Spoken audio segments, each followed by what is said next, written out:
Boa noite, irmãos. Nós vamos orar nesse instante, dando início ao culto desta noite.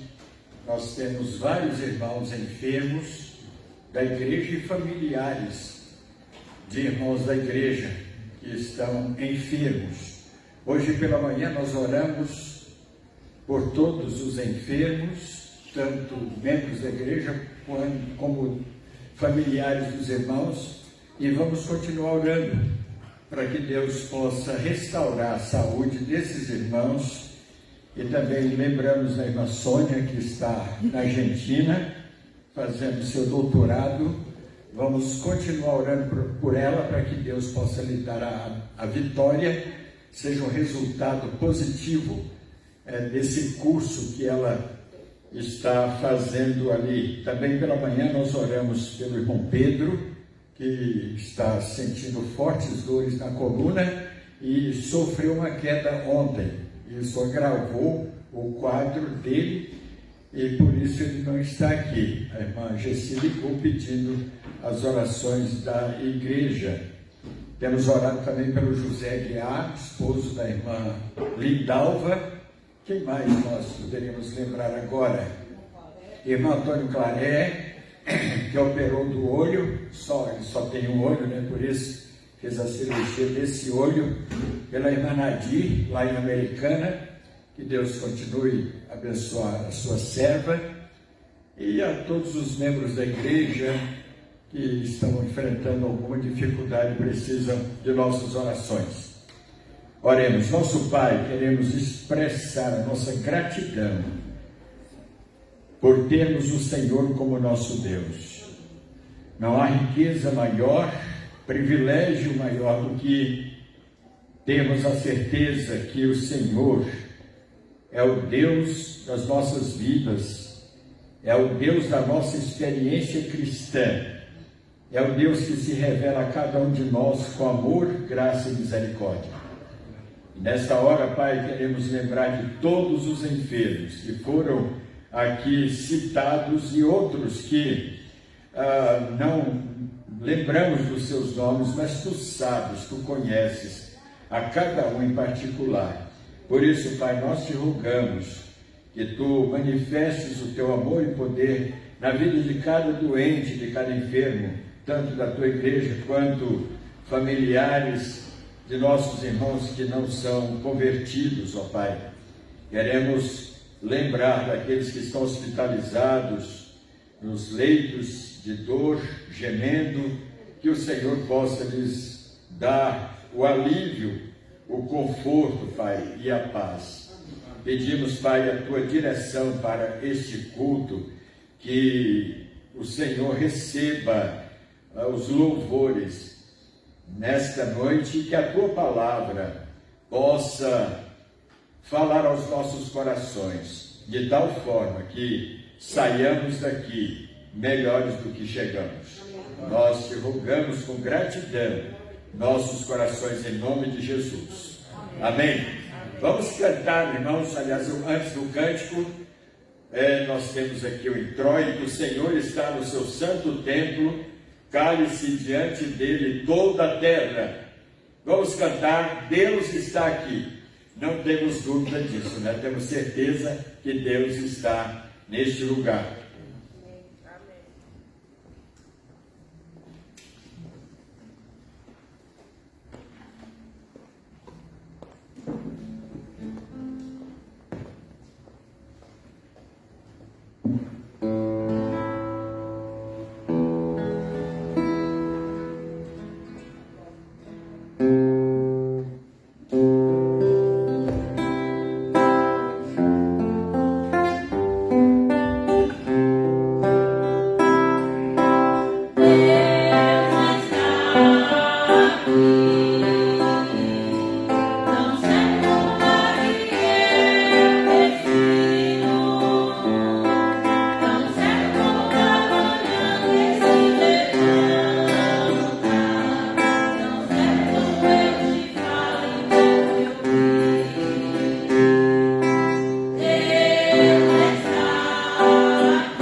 da leitura bíblica que faremos agora. Estamos com um probleminha ali no Data Show, a imagem diminuiu um pouco, probleminha que vamos resolver aí durante a semana, mas eu creio que dá para os irmãos visualizarem muito bem a leitura do texto do Salmo 66, de 1 a 9. Eu vou iniciar com as letras amarelas, os irmãos com as letras brancas, eu ímpares e os irmãos pares, os números, e vamos ler com bastante ênfase a palavra de Deus. Aclamai a Deus toda a terra, salmodiai a glória do seu nome, dai glória ao seu louvor. Dizei a Deus, que tremendos são os teus feitos. Pela grandeza do teu poder, a ti se mostram submissos os teus inimigos. Prostra-se toda a terra perante ti, canta salmos a ti, salmodiai o teu nome. Vinde e vede as obras de Deus, tremendos feitos para com os filhos dos homens. Converteu o mar em terra seca, atravessaram o rio a pé, ali nos alegramos nele. Ele, em seu poder, governa eternamente. Os seus olhos vigiam as nações, não se exaltem os rebeldes. Bendizei, ó povos, o nosso Deus, fazei ouvir a voz do seu louvor.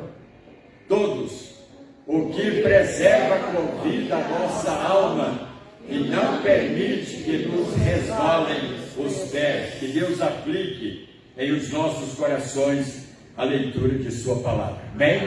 Amém. Vamos cantar ainda o hino 245. Nós aqui usamos o cantor cristão, é o nosso hinário, mas nós usamos outros cânticos também, quando necessário, HCC, corinhos e etc. Mas vamos agora cantar o 245, Cristo vai passar.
apresentação dos nossos visitantes. Pode sentar, irmãos e Marita.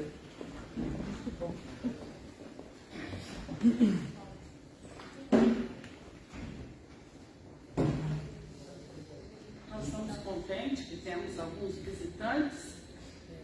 Tem o primeiro aqui, o Helenildo, né? Sim, Vem do Rio Grande do Norte, terra boa, bonita, abençoada. de Natal, né? E queremos dar boas-vindas ao irmão no período que estiver por aqui. Sinta-se bem em nosso meio. Bem-vindo sempre para estar Aí conosco. vem transferido, rodando de mundo a mundo, né? Já vim do Chile, aí estou É? transferido para a refinaria. Olha que bom. Deus abençoe, meu irmão. Temos também Gustavo, Michele e Pietra, que estão morando em Betel, né? Não, é aqui em Paulinha. Ah, em Paulinha. Ah, sim, é o irmão aqui que está em Betel. Estão em Paulinha e vieram nos visitar pela primeira vez. Também damos boas-vindas, que os irmãos possam sentir à vontade, né, para estar juntamente conosco, cultuando ao nosso Deus. Temos a Micaela, que já veio algumas vezes, né, a namorada do Daninho. O Daninho também agora é visitante. Já foi daqui, né? Mas é visitante. Está com a sua namorada Micaela. Bem-vindos, viu? E eu creio que é só, né, de visitantes. Então, damos boas-vindas, que possamos juntos estar aqui cultuando da melhor maneira possível ao nosso grande Deus. Amém.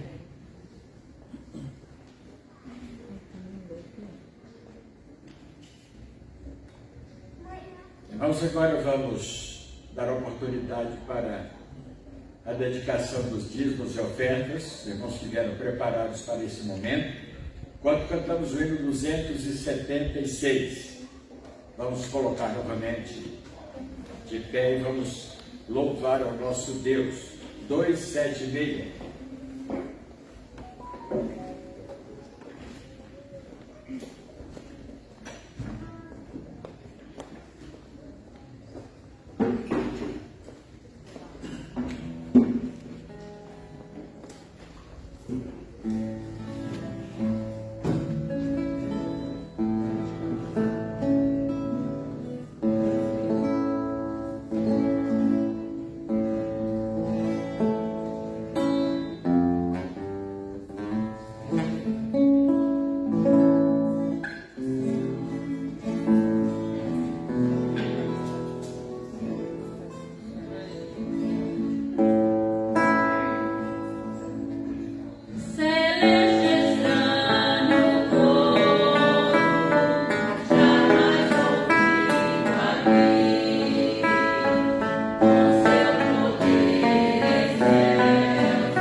Nós devemos estar em oração pela nossa pátria.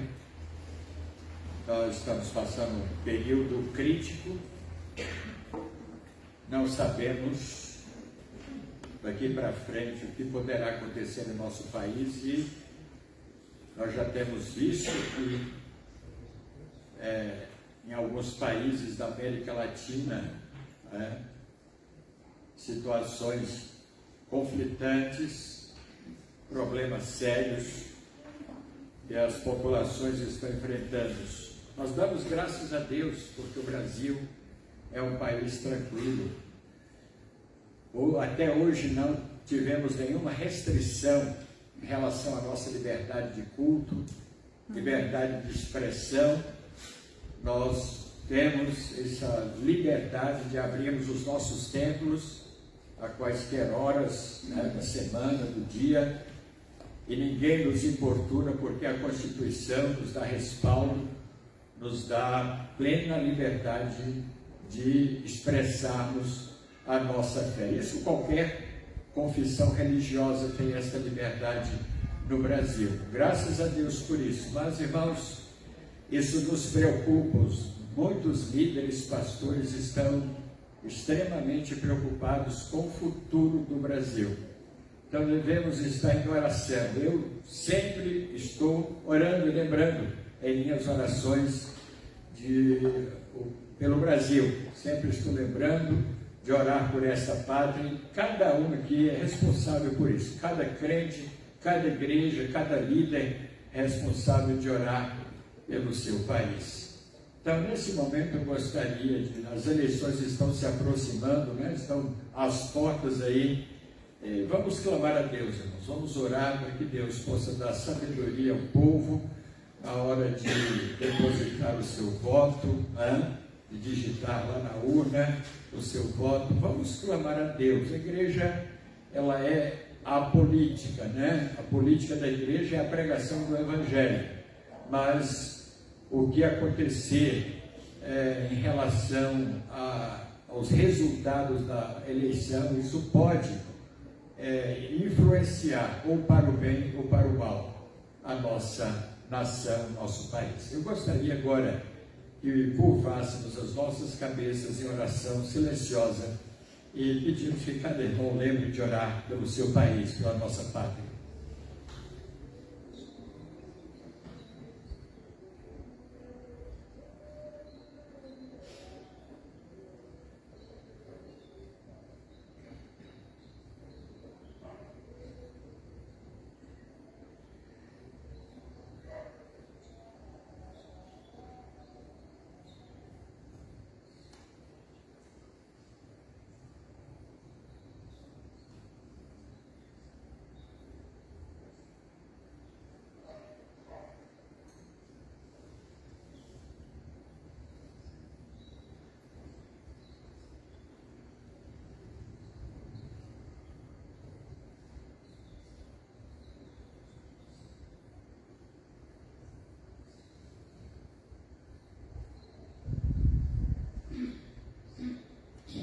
nosso Deus e Pai, estamos aqui intercedendo pela nossa pátria. A tua palavra recomenda que intercedamos pelos que estão investidos de autoridade.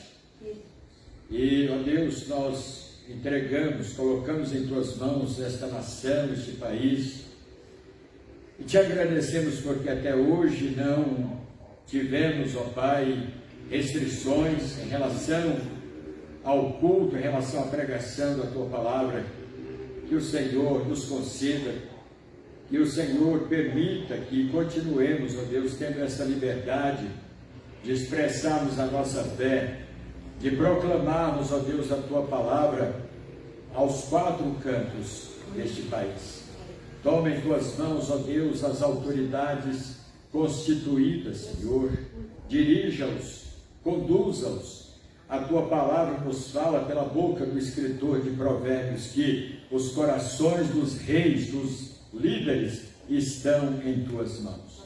Por isso, Pai, dirija, não permita, Pai, que estes líderes, estes governantes venham a criar leis que proíbam o funcionamento das igrejas. Pelo contrário, que nós continuemos livremente expressando a nossa fé, proclamando a tua palavra em alto e bom som aos quatro cantos deste país. Orienta o povo nas eleições, ó Pai, que o Senhor possa colocar no coração de cada eleitor aquele sentimento de, não de partidarismo, mas de responsabilidade, de compromisso pela sua nação. Que nós, ó Deus, tenhamos a tua orientação no momento de digitarmos as teclas daquela urna e definirmos, ó Deus, o nosso voto. Toma em tuas mãos, Senhor, este país, nós te rogamos em nome de Jesus. Amém. Amém. Vamos agora cantar, irmãos, aquele que habita e depois Deus enviou. Como é bom nós louvarmos a Deus, né? A gente vê o mundo louvando a Satanás, louvando os ídolos, mas nós, como filhos de Deus, temos o privilégio de louvarmos ao nosso Deus.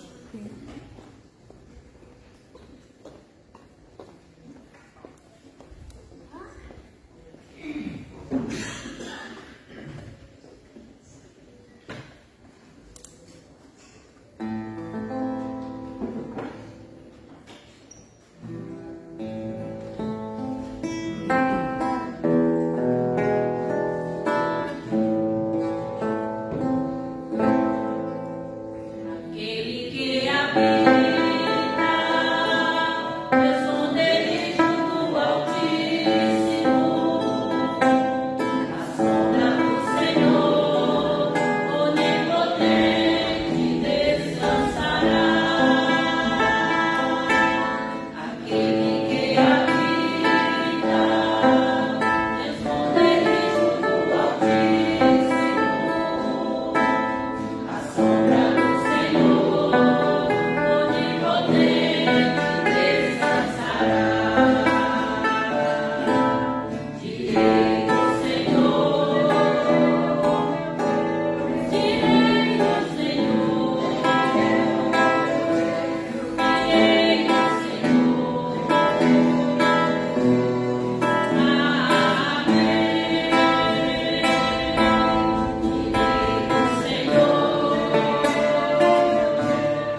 Patrícia vai louvar ao Senhor nesse momento.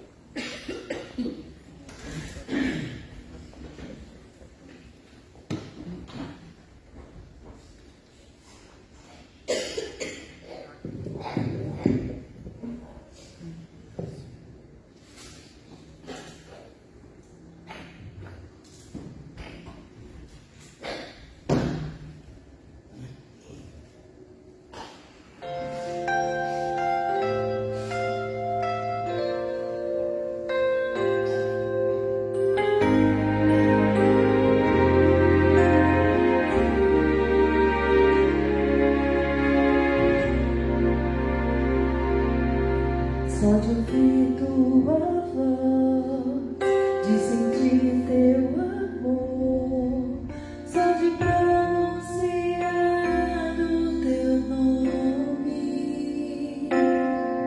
os meus medos se vão, minha dor, meu sofrer, pois de paz tu inundas meu ser. Só de ouvir tua voz, de sentir teu amor, só de pronunciar o teu nome, os meus medos se vão, minha dor, meu sofrer, pois de paz tu inundas meu ser.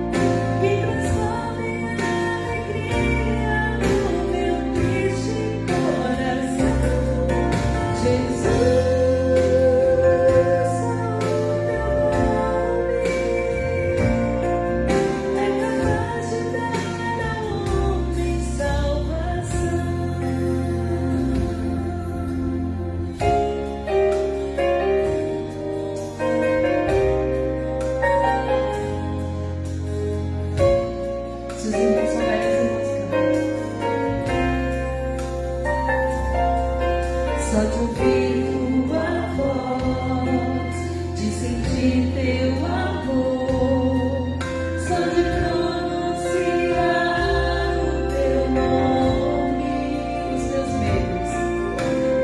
medos se vão, minha dor, meu sofrer, pois de paz tu inundas meu ser.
Os irmãos conhecem também, os que souberem a letra, os irmãos cantam.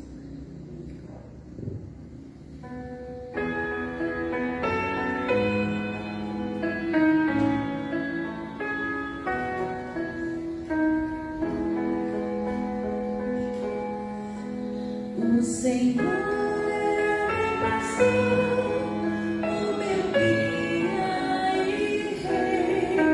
O Senhor é a força e a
Amém?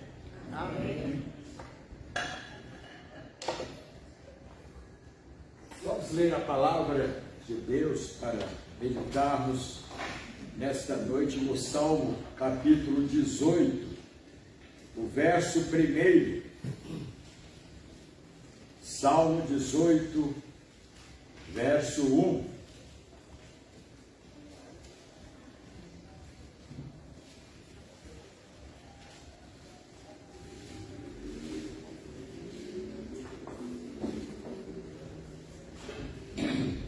Ficar em pé, irmãos, para a leitura da palavra de Deus.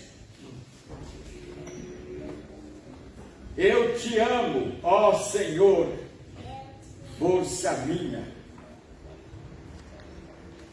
Declaração de amor. Eu te amo, ó Senhor, força minha. Todos juntos? Eu te amo, ó Senhor, força minha. Amém. Podem sentar, irmãos.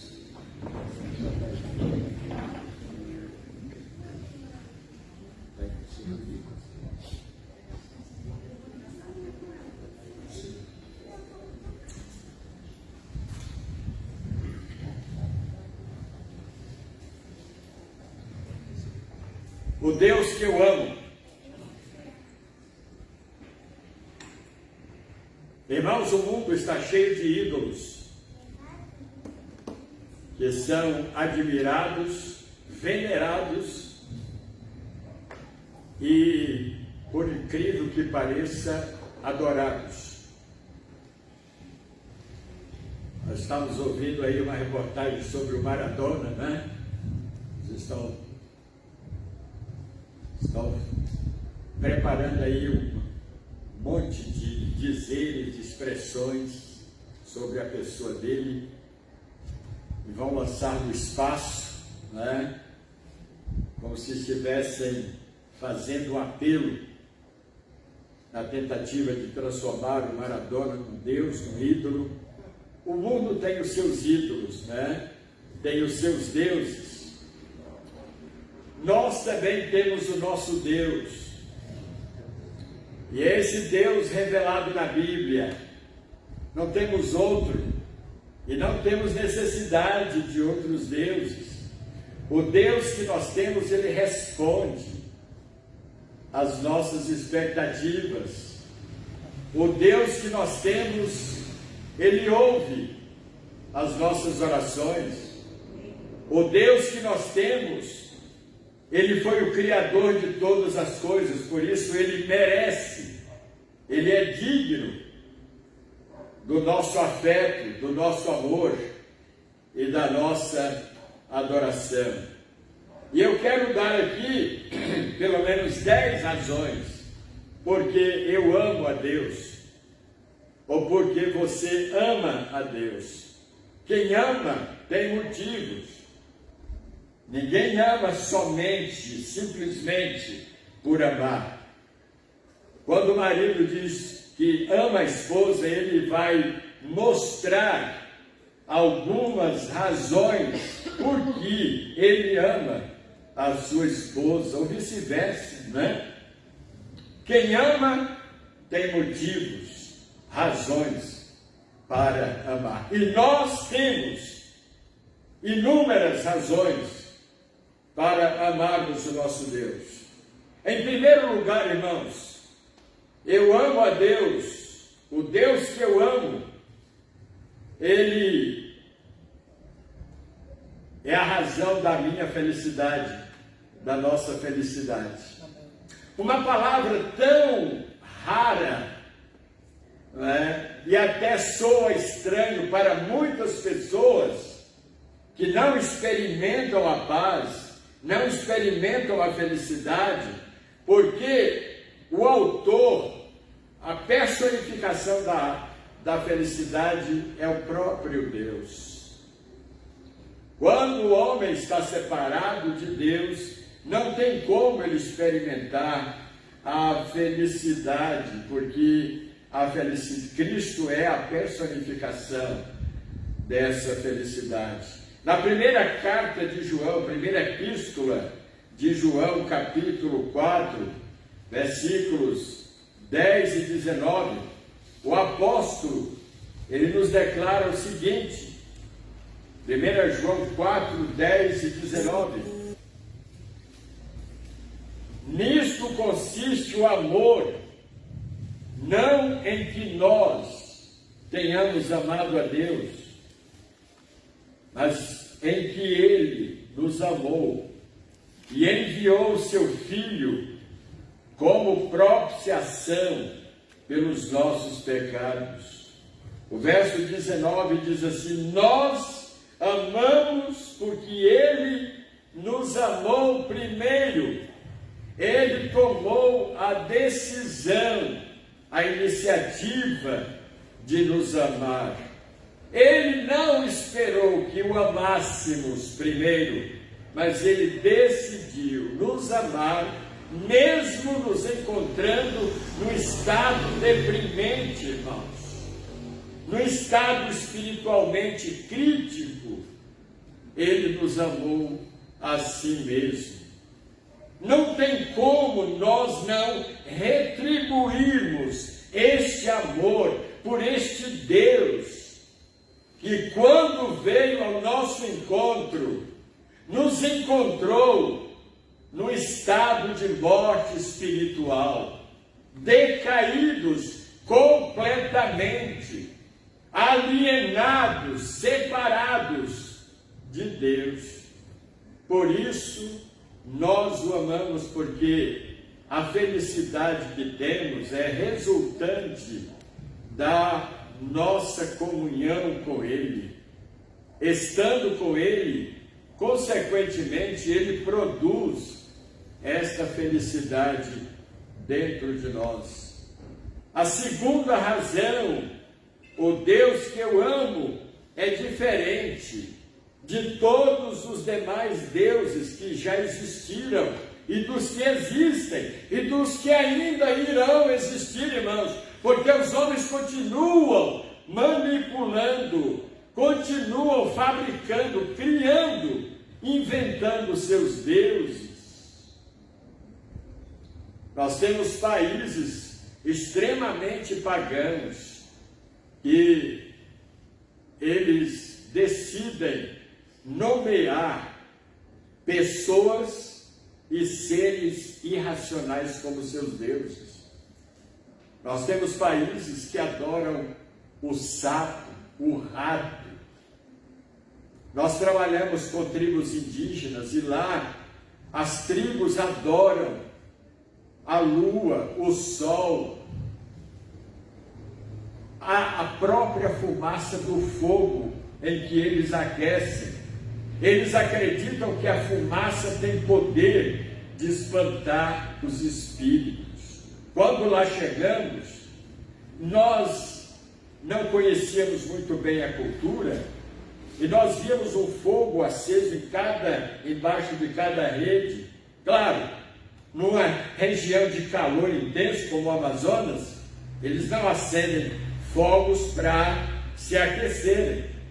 Mas eu queria saber a razão porque em cada rede havia uma fogueirazinha acesa. Eles só conseguem dormir tranquilos com aquele fogo aceso. Se o fogo apaga, eles entram em desespero porque eles acham que a fumaça tem poder de espantar os espíritos. Essa é a razão porque eles acendem fogueiras embaixo de suas redes. Eles acreditam na fumaça como um poder de expulsar demônios, de expulsar os maus espíritos. Meus irmãos, o Deus que nós temos, não temos necessidade destas coisas. O profeta Daniel, em seu livro, capítulo 2, versículo 47, ele nos fala o seguinte, Daniel, capítulo 2, versículo 47.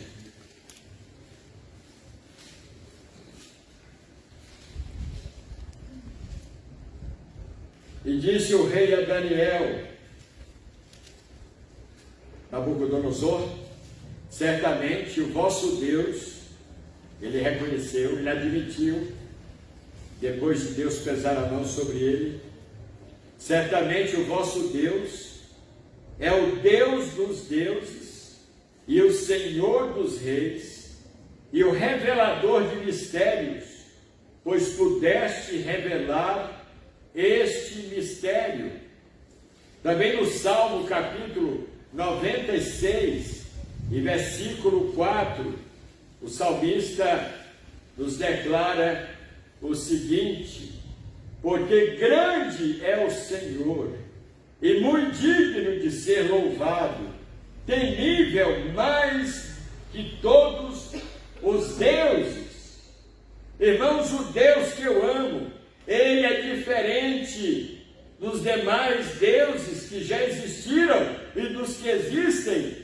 Salmo capítulo 135 e versículo 5, o salmista também nos fala o seguinte: com efeito eu sei que o Senhor é grande e que o nosso Deus está acima de todos os deuses, com Ds minúsculos.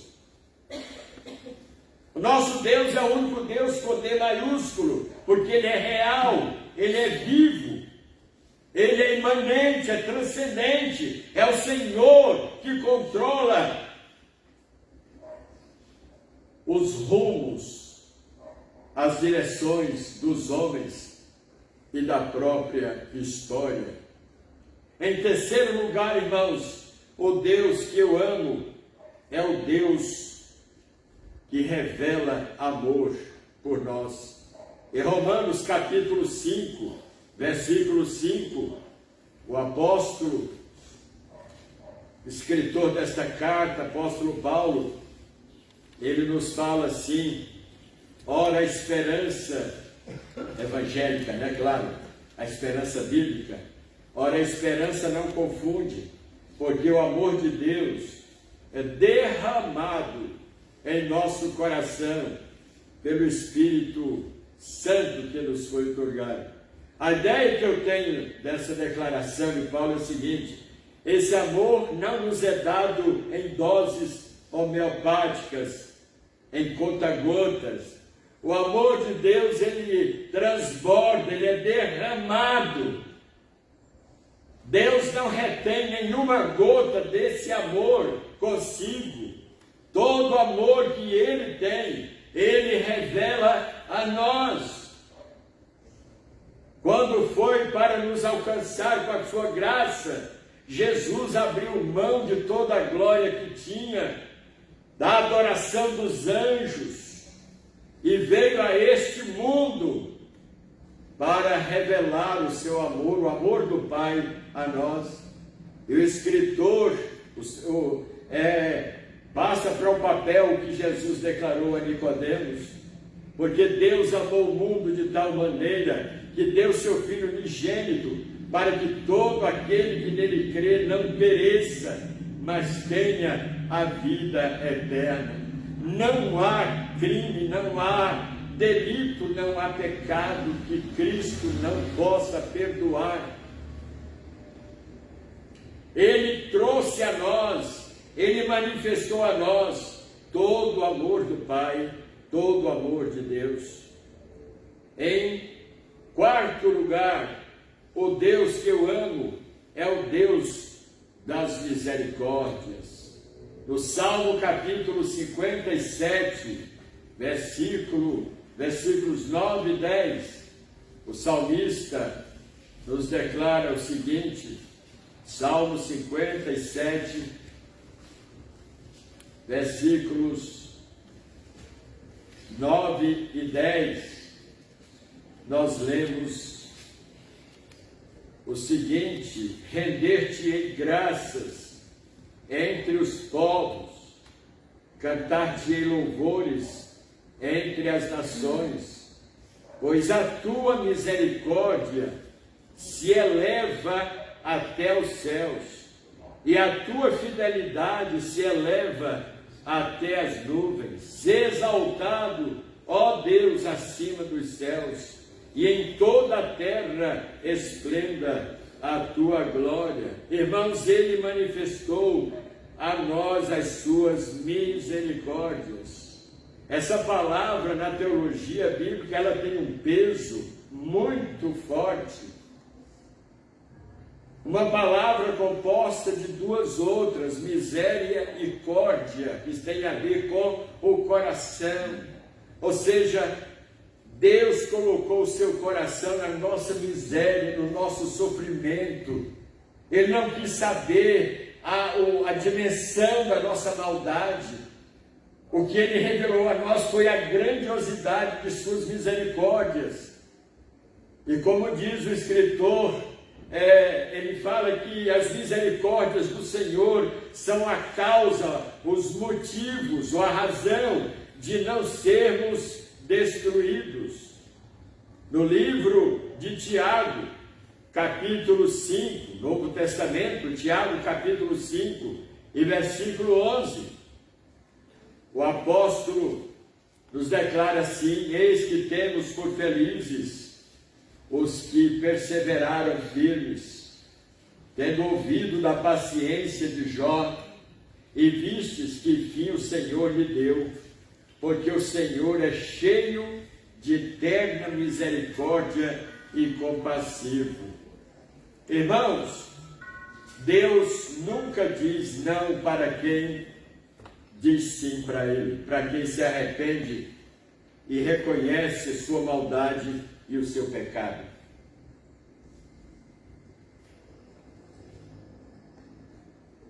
As misericórdias de Deus, elas são transbordantes em nosso viver, porque elas tinham que ser maiores do que o nosso pecado.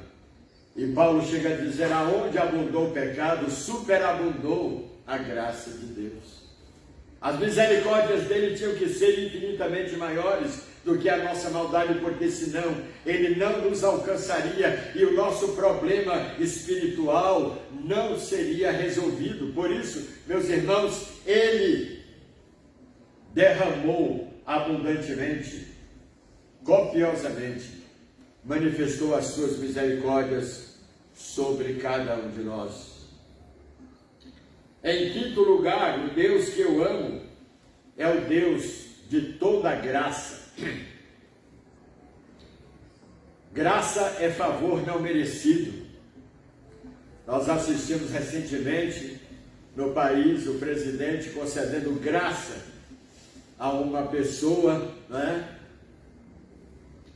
É interessante, eu fiquei analisando quando os jornalistas, os jornais noticiavam isso. Exatamente, irmãos, o sentido dentro da teologia bíblica, o que Deus fez conosco também. Ele nos encontrou num estado crítico de condenação. Ele nos encontrou num estado espiritualmente deprimente. E não havia outro meio, outro recurso, senão ele chegar para cada um de nós e dizer, olha, eu estou manifestando a minha graça a você. Uma graça abundante, suficiente para cobrir toda a sua maldade, para resolver completamente o seu problema espiritual. A minha graça é maior do que a vida. Nos fala os salmistas, a graça de Deus. O salmista nos diz que a graça de Deus é maior do que a vida. E nós somos contemplados pela graça de Deus. Em sexto lugar, irmãos, o Deus que eu amo é o mesmo Deus que ama você que me ouve nesta noite. Amém. Para os infelizes, para os que andam no vale da sombra da morte, para os que estão indo ao matadouro como ovelhas desgarradas, Deus tem um amor profundo pelos sofredores, pelos aflitos, pelos angustiados, pelos miseráveis, pelos desgraçados, aqueles que não têm a graça de Deus. Deus se manifesta com amor profundo por quaisquer pessoas. Em Jeremias, eu gosto tanto desse texto, capítulo 31 e versículo 3, ele nos declara o seguinte: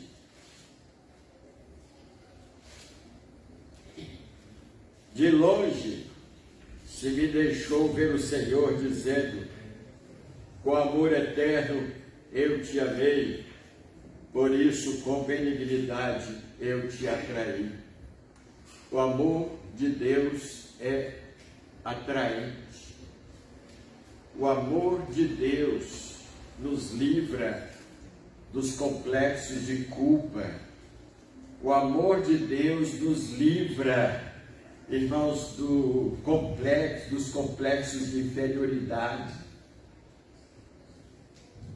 Nesse tempo que eu tenho de convertido e também de ministério, eu conheci muitas pessoas, irmãos, que estavam prestes a se suicidar, a dar fim às suas vidas, porque elas diziam que não eram amadas, eram odiadas, eram ovelhas, né, negras de sua família.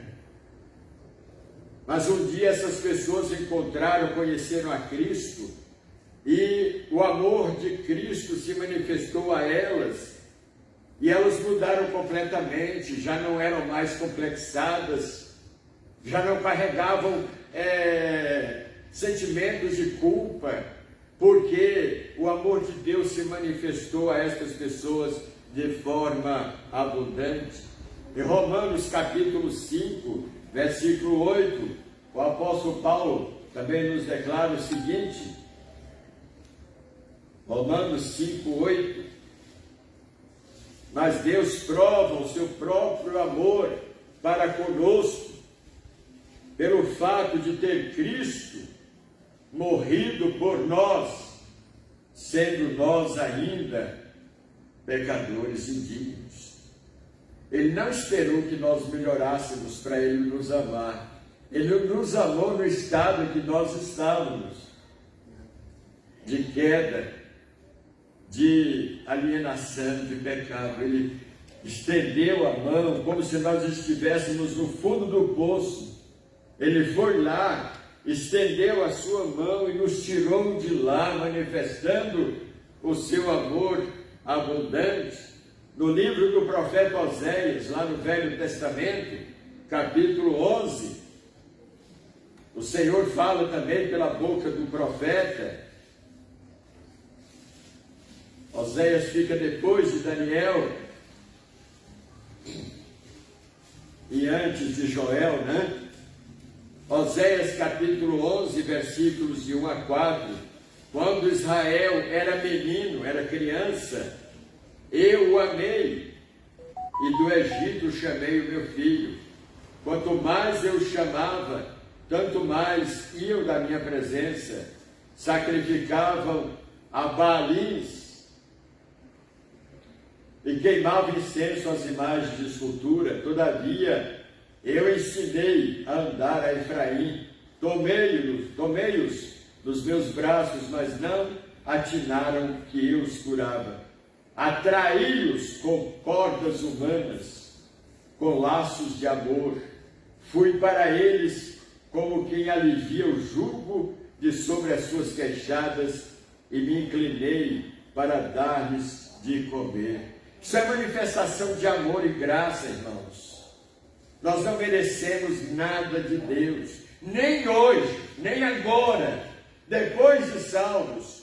Nós não merecemos nenhuma bênção de Deus. Se Ele nos dá, é por graça, por misericórdia, por amor que Ele tem por nós.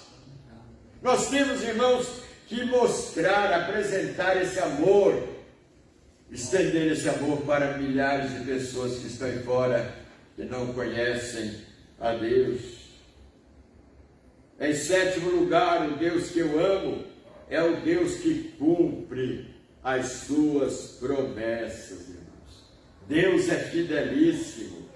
Nenhuma promessa até hoje ficou sem cumprir. Todas foram literalmente cumpridas. O apóstolo Pedro, em sua segunda carta, capítulo 1, versículo 4, ele nos fala o seguinte, 2 Pedro 1, 4,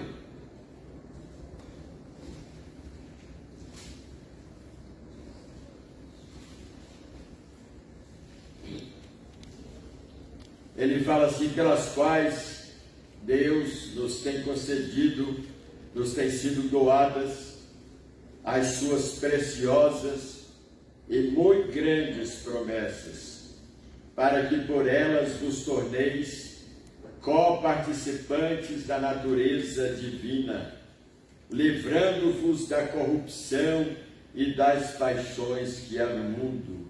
Deus nos tem doado as suas preciosas e muito grandes promessas, e outras que ainda se cumprirão em nós, em nosso favor, irmãos.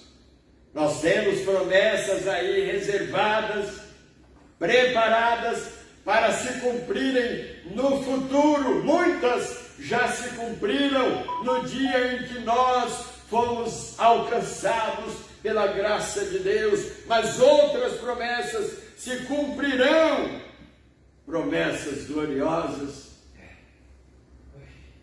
E aqui nos aguarda, irmãos, é aquela quando nós sofreremos uma mudança completa em nossa natureza.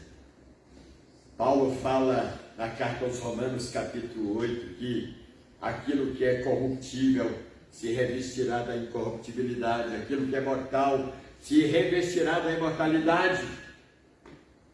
E ele fala, a morte vai ser tragada definitivamente. Tragada foi a morte pela vitória. Onde está a morte, a tua vitória? Onde está o inferno, o teu aguilhão? O aguilhão da morte é o pecado, e a força do pecado é a lei. Mas graças a Deus que nos dá a vitória por nosso Senhor Jesus Cristo. Amém. Por isso que os filhos de Deus não têm medo nem do presente e nem do futuro.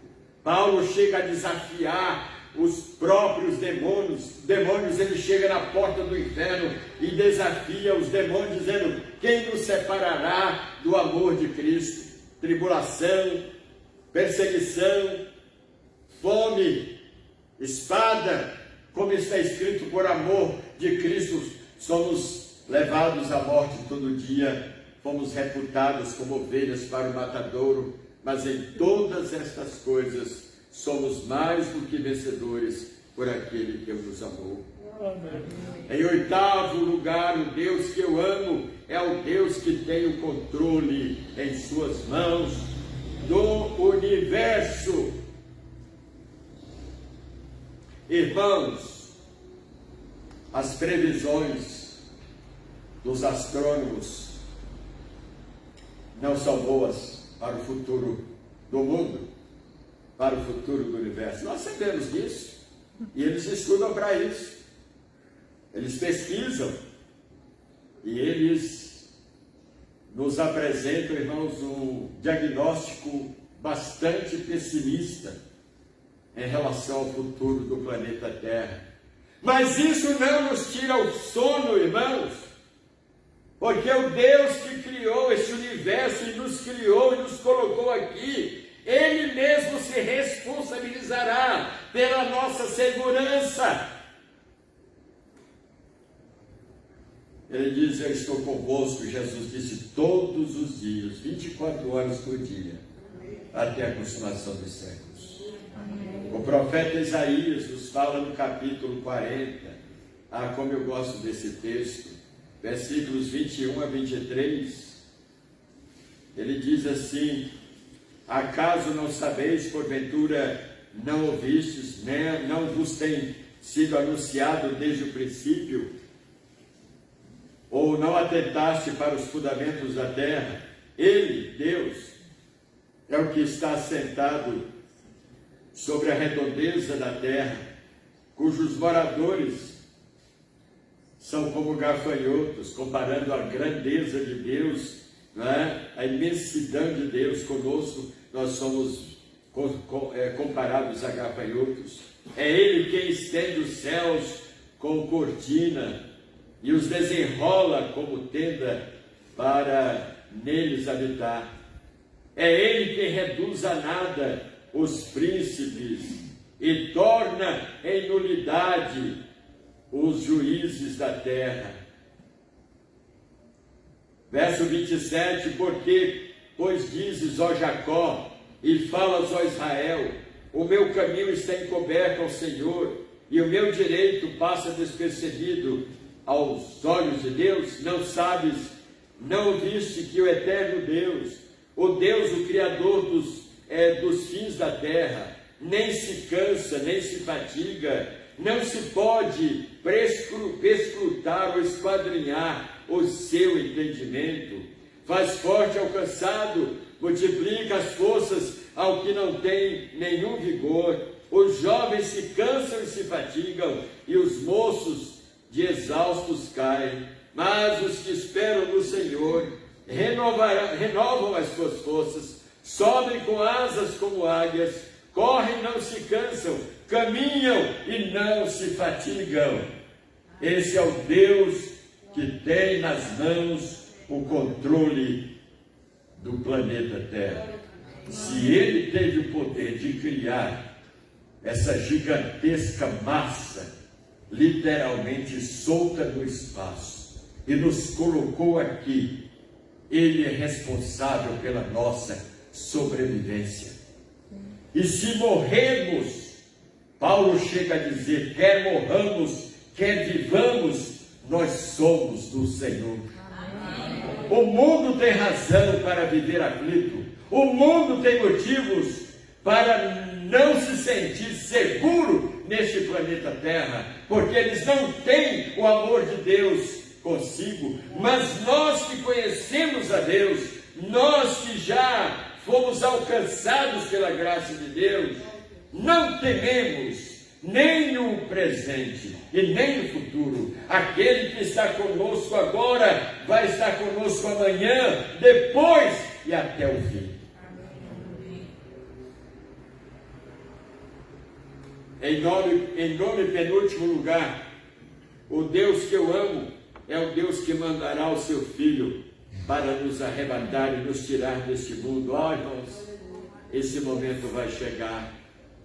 E você deve se preparar, você deve fazer a sua parte como filho de Deus, como membro da Igreja de Cristo, não cruzar os braços, não se tornar ocioso, negligente, indiferente quanto às responsabilidades, aos compromissos que você tem como membro do corpo de Cristo. Nós estudamos recentemente aqui na Escola Dominical sobre os dons distribuídos aos crentes, e nós fizemos um teste com os membros da igreja para cada um descobrir qual é ou quais são os seus dons. Irmãos, nós temos uma obra a realizar, não temos motivos para cruzarmos os braços enquanto o mundo se degenera, enquanto pessoas se afastam cada vez mais de Deus. Nós temos uma mensagem que liberta, nós temos um Salvador que muda a história da humanidade, a história do indivíduo. O Evangelho é o poder de Deus, nos fala Paulo, para a salvação de todo aquele que crê. Irmãos, o Deus que nós amamos é o Deus que um dia enviará o seu Filho para arrebatar a sua igreja. 2 Tessalonicenses, capítulo 2, versículo 1, Paulo escrevendo aos crentes daquela igreja, ele fala assim: porque vós, irmãos, sabeis pessoalmente que a nossa estada entre vós não foi em vão. 2 Tessalonicenses, capítulo 2, versículo 1, irmãos, no que diz respeito à vinda de nosso Senhor Jesus Cristo e a nossa reunião com Ele, nós nos exortamos a que não vos demovais da vossa mente com facilidade, nem vos perturbeis, quer por espírito, quer por palavra, quer por epístola, como se procedesse de nós, supondo tenha chegado o dia do Senhor. Ninguém de nenhum modo vos engane, porque isso não acontecerá sem que primeiro venha a apostasia. Nós estamos vivenciando esse momento. Seja revelado o homem da iniquidade, o anticristo, que será o ditador mundial. Os governantes passarão para as mãos dele o domínio do mundo. O filho da perdição, o qual se opõe e se levanta contra tudo que se chama Deus, o objeto de culto, a ponto de assentar-se no santuário de Deus, ostentando-se como se fosse o próprio Deus. Não vos recordais de que ainda convosco eu costumava dizer-vos estas coisas, e agora sabeis o que o detém, ou seja, o que está impedindo o anticristo de aparecer no cenário político mundial, para que ele seja revelado somente em ocasião oportuna. Irmãos, está chegando o momento, nós estamos percebendo, irmãos, que a volta de Cristo está próxima. Que o advento do anticristo está às portas. Graças a Deus, porque a igreja não estará aqui naquele tempo. Nenhuma condenação há para os que estão em Cristo Jesus. A igreja será tirada antes que a grande tribulação seja instaurada no planeta Terra. Mas nós nos preocupamos com familiares nossos que ainda não se converteram, nos preocupamos com amigos, colegas de trabalho que estão completamente longe da graça de Deus, ignoram completamente, irmãos, o plano de salvação. Por isso nós temos que trabalhar, temos que mostrar, temos que apresentar para essas pessoas que se elas não se converterem, elas sofrerão horrores se aqui ficarem, depois que a igreja for arrebatada. Em 10º e último lugar, o Deus que eu amo é o Deus com quem eu vou viver no céu, é o Deus com quem nós vamos morar eternamente no céu. Vamos voltar à primeira carta aos Tessalonicenses, capítulo 4, versículos 16 e 17.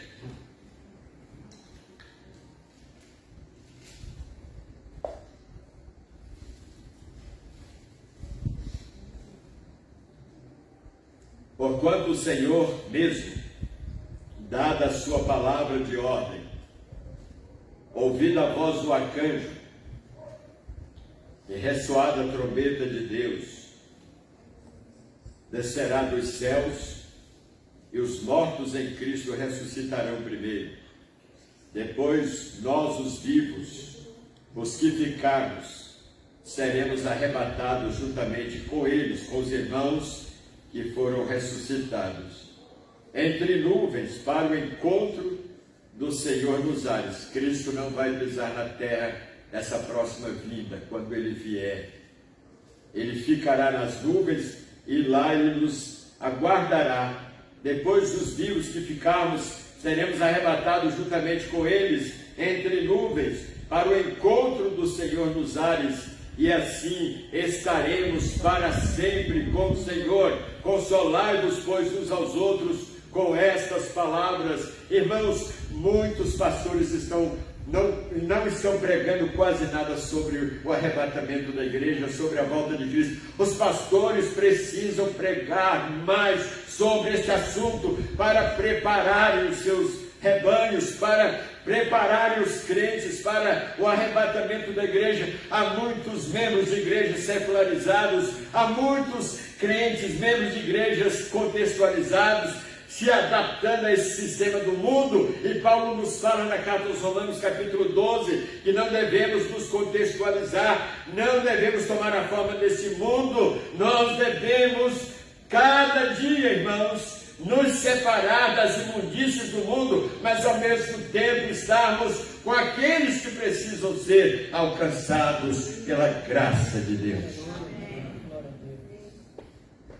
Eu não tenho dúvidas, falo isso como crente, mas falo também como pastor, que a volta de Jesus está às portas.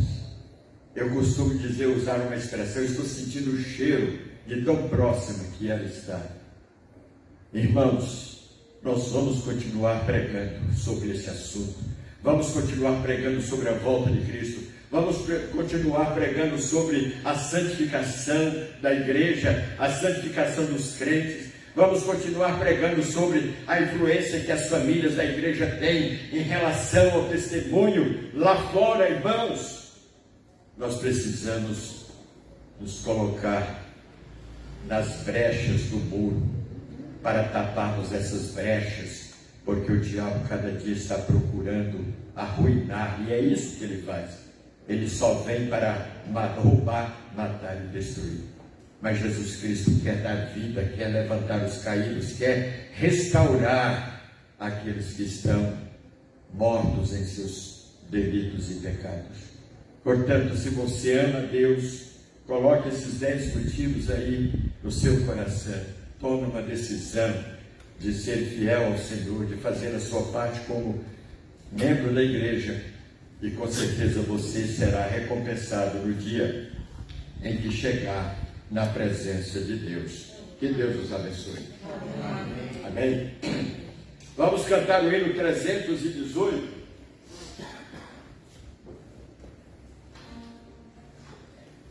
Deus me esconde.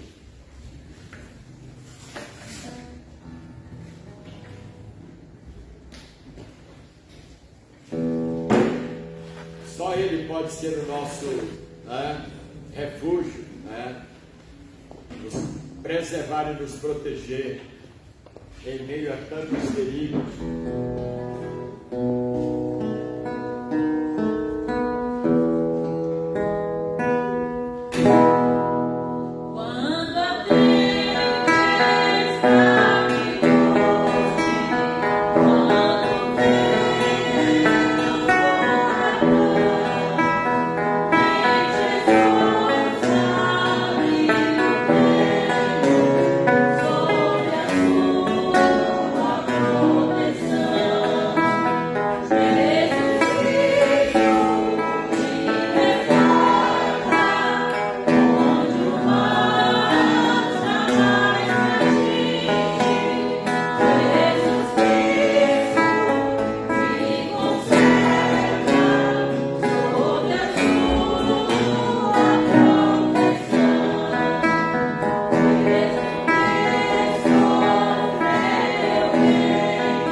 Nós agradecemos a todos os irmãos visitantes. Esperamos que os irmãos, depois do culto, não deixem de falar com os nossos visitantes. Oremos. Senhor Deus, eterno Pai, muito obrigado, Senhor Deus, por mais um dia aqui na tua casa, Senhor Deus. Amém. Obrigado pela palavra, Pai, que foi mensagem que foi dita esta noite, Pai. Que essa mensagem nos comode, Pai, nos comode para fazer a tua vontade cada vez melhor, Senhor Deus. Ó, Senhor Deus, eu te peço por essa igreja, pelos irmãos que estão à frente dessa igreja, pelos trabalhos desta igreja. Amém. Que o Senhor continue nos abençoando, dando força, coragem, Pai, e saúde, Senhor Deus. Abençoa os enfermos dessa igreja, Pai. Amém. Ó, Senhor Deus, que nós possamos ser fiéis a Ti, Senhor Deus. Que nós possamos essa semana, Pai, que essa palavra venha nos incomodar, para que nós possamos Te amar cada vez mais, Senhor. Amém. Ó, Jesus, nós precisamos de Ti, Pai, porque nós somos pecadores, Pai. Nós sabemos que em Ti, ó Pai, nós temos as forças que nós necessitamos. Amém. Ó Pai, eu te peço que até tão tragédia está em nossas casas, está em nossos lares, Senhor Deus. Amém. Que o Senhor nos proteja de todo mal, em nome do Senhor Jesus Cristo. Amém. Mas em todas estas coisas, todas, mas em todas essas coisas somos mais do que vencedores por aquele que nos amou. Amém.